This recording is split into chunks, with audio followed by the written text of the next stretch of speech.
Wag mo na prito o sinigang, mag-ihaw naman tayo.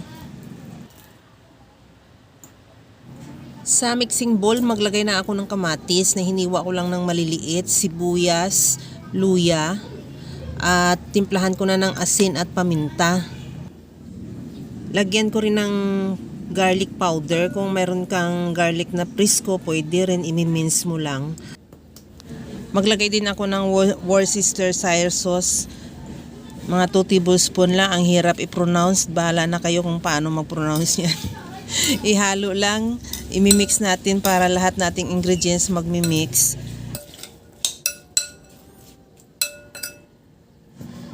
Mayroon ako ditong 2 pirasong bangus na hiniwaan ko lang sa gilid.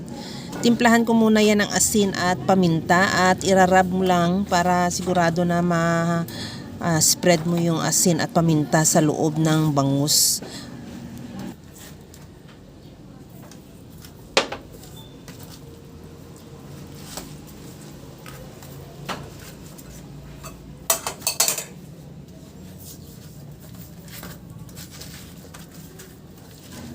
Pagkatapos yan, ilagay na natin yung ginawa nating tomato mixture.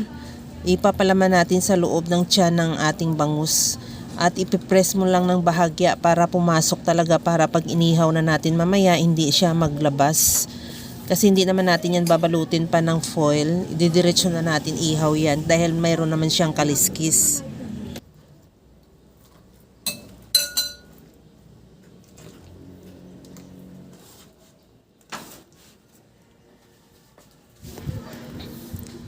Nakapainit na rin ako o nakapagbabaga na rin ako ng uling.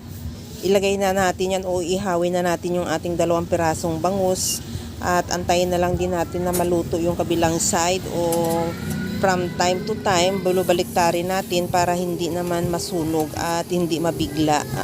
Hindi naman sunog na yung labas, hilaw pa yung loob. Okay na tong ating bangus, luto na yan.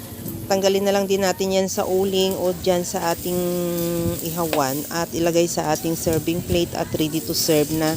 Kaya mga kalasa, kung nagustuhan mo yung ating video, please like na lang at pakishare na rin sa inyong mga friends.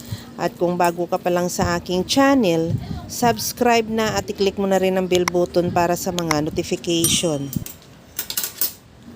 Okay na tong ating inihaw na bangus. Hanggang sa muli mga kalasa. Thank you for watching. Bye-bye!